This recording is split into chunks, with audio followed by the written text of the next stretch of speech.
A very good morning, my dear students. Hope you all are staying safe at your home and doing your studies on regular basis. So today we will recap chapter number 6, the cell. Children, we already have done the explanation of this chapter number 3, that is the cell. So today let us recap all the topics one by one. Cell, the structure and function. Cell is the structural unit of life as well as it is the functional unit of life. Structural unit means each and every part of the body of a living organism is made up of cell. So the life begins with cell. And cell as functional unit of life means that the function which is performed by each and every organ of our body is actually performed by the cells which are present in that particular organ. That is why we say that cell is the structural and functional unit of life. Then the levels of organization. As you all know that life always begins with cell. Whether it is an unicellular single-celled organism or a multicellular organism, our life begins with a single cell.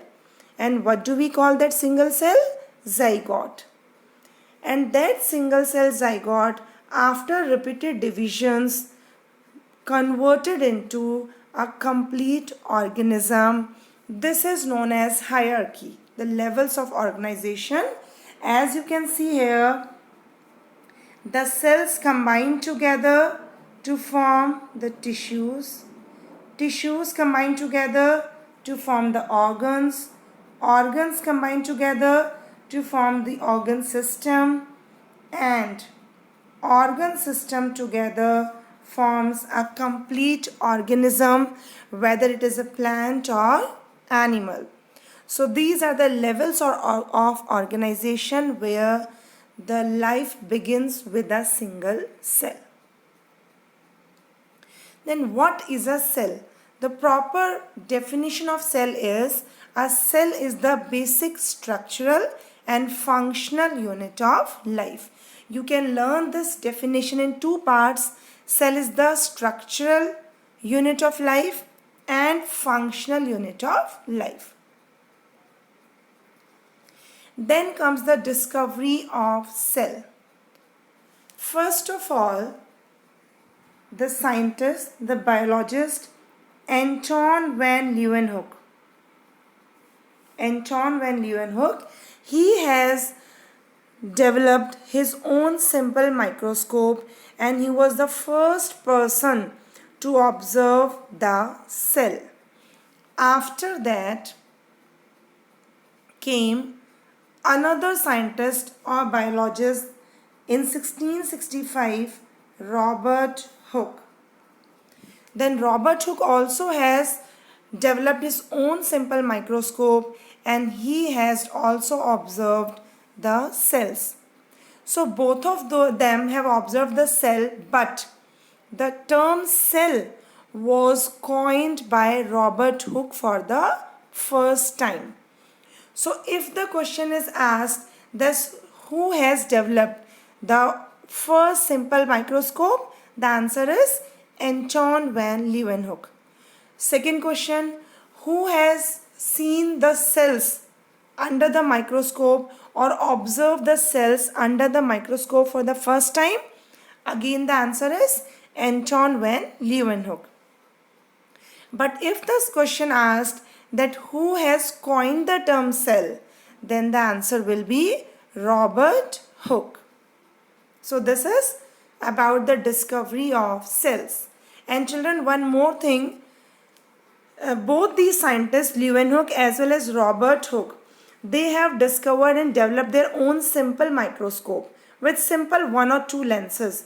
But nowadays the microscope which we have in our lab, which is used in school laboratories, that is a compound microscope.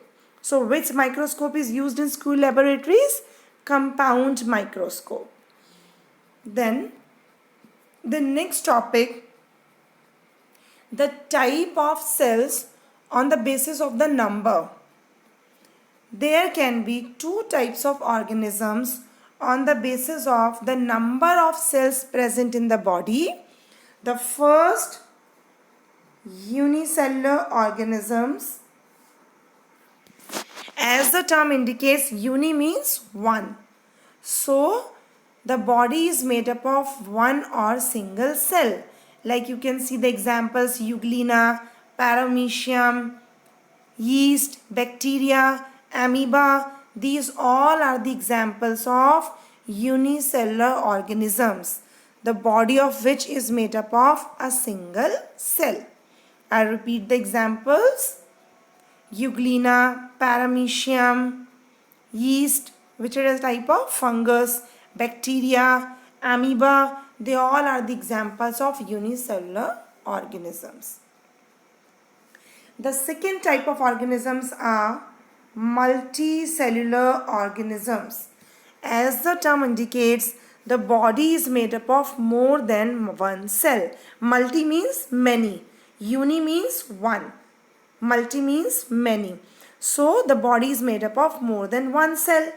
Most of the plants and animals are multicellular. So most of the plants and animals which you see around yourself, in your surrounding, they all are multicellular. That means their body is made up of many cells, or you can say more than one cell. So humans, birds, you can see the examples here. Humans, birds, reptiles, amphibians, plants, fungi, insects, most of these creatures are multicellular, means more than one cell is there in the body. So there are two types of organisms on the basis of number of cells present in the body: unicellular and multicellular. Then the next is the different shapes of cell. Different shapes of cell.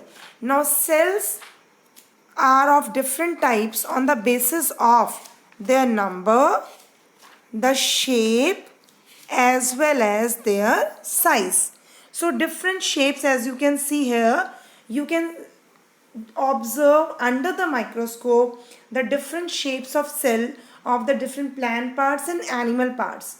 The common shapes are spherical shape, like that of red blood cells; oval shape, that of chlamydomonas, which is a green algae; cylindrical shape is of spirogyra, which is a green algae; and the cardiac muscles, the muscles present in our heart, are also in cylindrical shape. Then amoeboid or irregular shape is that of amoeba or white blood cells. Amoeba as well as the white blood cells. Then cubical or rectangular shape, that of the leaf cells. Slipper shaped, you can see here, I just have shown you. Just see here, paramecium. Paramecium, the shape looks like a slipper. So slipper, the bathroom slipper. So paramecium, the cell is slipper shaped. Spindle shaped, like that of smooth muscles in our body. So different kind of cell shapes are there. Then comes the cell diversity on the basis of the size. Now variety of cell size are there. The cells vary in the shape as well as in the size in different organisms. Even in human beings, in the different organs or the parts, the cells have different shape and different size. So we will study about the smallest cell, which is that of bacterium.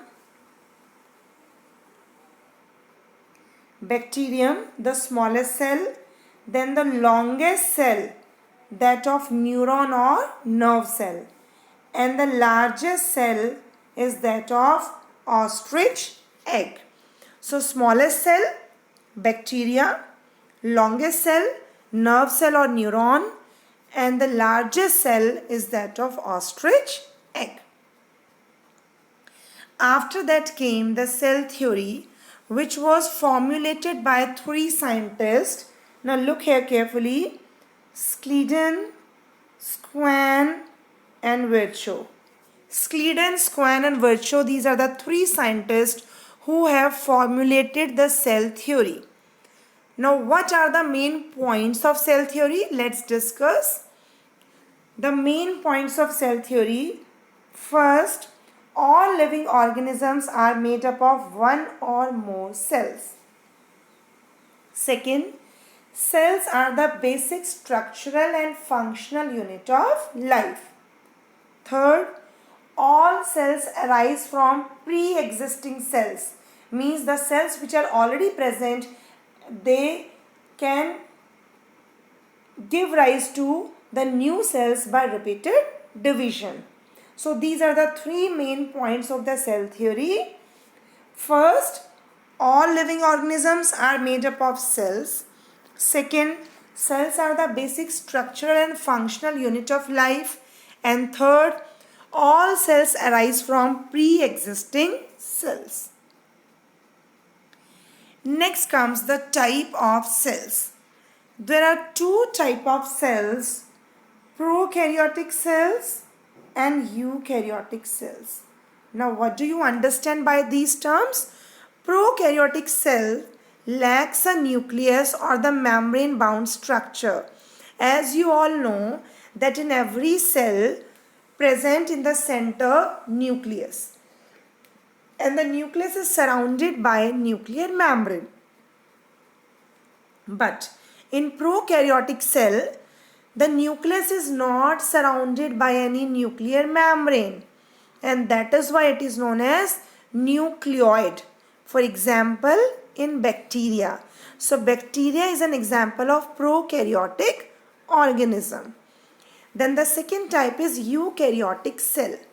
Eukaryotic cell has a nucleus and membrane bound organelles. In most of the animals, plant, fungi, the cells are eukaryotic. And these organisms in which the proper nucleus is there, which is surrounded by a nuclear membrane, they are known as eukaryotic organisms. So prokaryotic cell in which the nucleus is not surrounded by any nuclear membrane, and that is known as nucleoid. Eukaryotic cell in which the nucleus is surrounded by a proper membrane, nuclear membrane, is known as eukaryotic cell. Now the next is structure of cell. The basic structure of cell you can see in the diagram. The main parts of the cell are shown here that we will discuss one by one. The main parts of the cell. There are three main parts of the cell.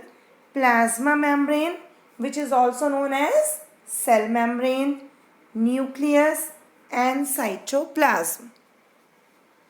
So these are the three main parts of the cell. In any cell, the outermost membrane is known as plasma membrane or cell membrane. In the center present nucleus, and in between nucleus and plasma membrane present the cytoplasm, and inside the cytoplasm present the minute structures called cell organelles. Now first of all, cell membrane. As we already have discussed about the basic cell structure as well as the organelles which are present in the cell. So let us recap one by one. Every cell is enclosed by a cell membrane, or you can call it as plasma membrane, and it controls the passage of material in and out of the cell. And cell membrane is made up of lipoproteins. Lipo means lipid and proteins, and it is semi-permeable or selectively permeable because it allows the entry and exit of the selected substances. Then comes nucleus.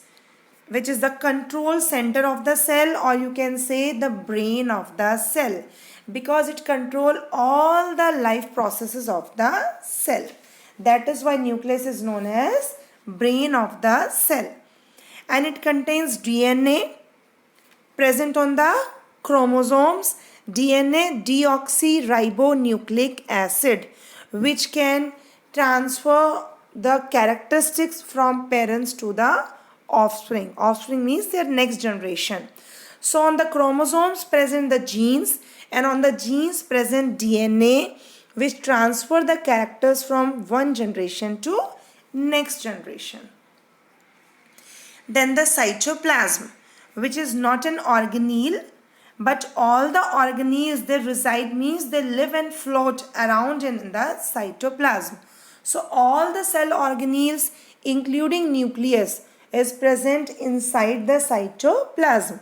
And cytoplasm is a semi-liquid, colorless and translucent substance which is present between the nucleus and the cell membrane. Then cell wall. As we already have discussed that cell wall is present only in the plant cell. So this is the main difference between cell membrane and cell wall, that cell membrane is present in both plant and animal cell, but cell wall is present only in the plant cell. It is a rigid and strong wall, protect and maintain the shape of the cell, and it is made up of cellulose, and it is freely permeable. That means it allows the entry and exit of all the substances. So that is why it is known as freely permeable. So these are the differences between cell wall and cell membrane. That cell wall is completely permeable, cell membrane is semi-permeable. Cell wall is made up of cellulose, cell membrane is made up of lipids and proteins. Cell wall is present in the bacteria, fungi and plant cells. And cell membrane is present in all the cells including the plants as well as animals. Cell wall, there is no other name, but cell membrane is also known as plasma membrane or plasma lemma.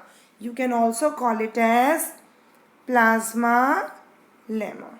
So these are the four main differences between plant cell, cell wall and cell membrane. Now next is cell organelles. Now what are cell organelles? These are the minute structure, the microscopic structures which are present inside the cytoplasm. Like in our body, the organs are present, different organs like brain, heart, kidney, stomach, intestine, and all the organs have specific function. Same way inside the cell, different organelles are present which have specific function to perform inside the cell. Let's discuss one by one. Mitochondria. It is known as powerhouse of the cell. Why? Because it stores chemical energy in the form of ATP, that is adenosine triphosphate. Next, Golgi complex, or you can say Golgi bodies, which is associated with the synthesis of enzymes and hormones. Next, ribosomes. Ribosomes is the site of protein synthesis, where the protein synthesis takes place inside the cell. Next comes endoplasmic reticulum, which is of two types, smooth endoplasmic reticulum and rough endoplasmic reticulum. The function of endoplasmic reticulum is that it provides the structural framework to the cell, and it also acts as a passage for the transportation of substances from one part of the cell to another. But there are two types, that is smooth and rough. Smooth endoplasmic reticulum is one where the ribosomes are not present on their surface. And rough endoplasmic reticulum are those which are covered with the ribosomes. As you can see here, the small pinkish purplish dot, they are the ribosomes which are present on the surface of endoplasmic reticulum. So if the endoplasmic reticulum is covered with ribosome, they are rough endoplasmic reticulum. But if they are not covered with the ribosomes, they are known as smooth endoplasmic reticulum. Then the next organelle, that is lysosome, which are also known as suicidal bags. Now what is the function? It helps in intracellular digestion. Intra means within the cell. So it helps in intracellular digestion, and it also engulf and destroy the foreign bodies which enter into the cell. Like if any germ or microbe enter into the cell, the lysosome engulf means swallow and destroy them. And lysosome are also known as suicidal bags. So these are the cell organelles which we discussed one by one. Endoplasmic reticulum, ribosome, mitochondria, Golgi body, and lysosomes. So you have to learn their main function. Then comes the vacuole. Vacuoles are present in both plant cell and animal cell. But in plant cell, the vacuoles are large in size but few in number. But in animal cell, the vacuoles are large in number but very small in size.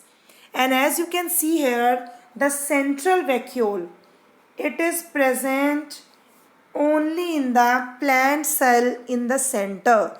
That is why in the plant cell, the nucleus is shifted to one corner. So most plant cells have one large vacuole which is filled with the fluid. And what do we call that fluid? That fluid is known as cell sap. It helps to maintain the turgor pressure and the shape of the cell. Next comes the plastids. The plastids are also the organelles which are present only in the plant cell and they are absent in the animal cell. There are three kinds of plastids: chloroplast, chromoplast, and leucoplast, which have different color, different function, and different location in the plant cell. So first of all, chloroplast. Chloroplasts are the green colored plastid which are present mainly in the leaf cells. And what is the function? The function is to trap the solar energy for photosynthesis. Then next comes the chromoplast. They are the colored pigment which impart color to flowers and fruits. As you know that flowers and fruits have variety of colors like red, yellow, pink, orange. So these are the chloroplasts which have the colored pigment to impart color to fruits and flowers. And the third type of plastid is leucoplast. They are the colorless plastids which are present in the seeds. And the function is they store the food in the form of starch, fats, and proteins. So these are the three types of plastids: chloroplast, chromoplast, and leucoplast, which have different color, location, and function, but they are present only in the plant cell. So we discussed about the plant cell as well as animal cell. You can see here plant cell and animal cell. These three parts which are shown in the middle, that is the cell membrane, cytoplasm, and nucleus. These are present in both plant cell as well as animal cell. But these parts which are shown on the right side of the plant cell, that is the chloroplast, the central vacuole, and cell wall, they are present only in the plant cell. So these are the difference between plant cell and animal cell. That in plant cell, cell wall is present. Animal cell, no cell wall. Plant cell, plastids are present. Animal cell, no plastids. Plant cell, the central large vacuole is present, but in animal cell there is no central vacuole. So these are the common difference between plant cell and animal cell. So this is the basic structure of plant cell, as you can see, and the same is given in your book also. And this is the basic structure of animal cell, which is also given in the book. Now the last topic of the chapter is cell division. Cell division is a fundamental basic process. Why? It is the basic process. What is the importance of cell division? There are four main points. First, replacement of dead cells. Second, repair of worn out or damaged cells. Third, reproduction. And fourth, growth. So these are the four main importance of cell division. That is why we say that cell division is a basic fundamental process. The 4 points are there: replacement of dead cells, repair of worn out or damaged cells, reproduction, and growth. And the last, the key concepts of the chapter. The first one, studying cells help us to understand how organisms function. Then the cellular organelles work together to carry out the life functions. That is why we say cell as the functional and structural unit of life. And third, cellular processes enable the organism to meet their basic needs. So that is why we say cell, the structural and functional unit of life. So children, we have done the recapitulation of this whole chapter. You need to learn the chapter carefully from the book and underline the important terms, and then you can learn the question answers from the notebook. So just read and learn the chapter carefully. Your homework is that you have to read the chapter, learn the chapter carefully from the book as well as notebook. Underline all the important terms, and I'll share the PDF of the assignment. So you need to do the assignment in your biology notebook neatly. Just recap the chapter with the help of this PDF. Okay children, study on regular basis. Have a good day. Take care of yourself.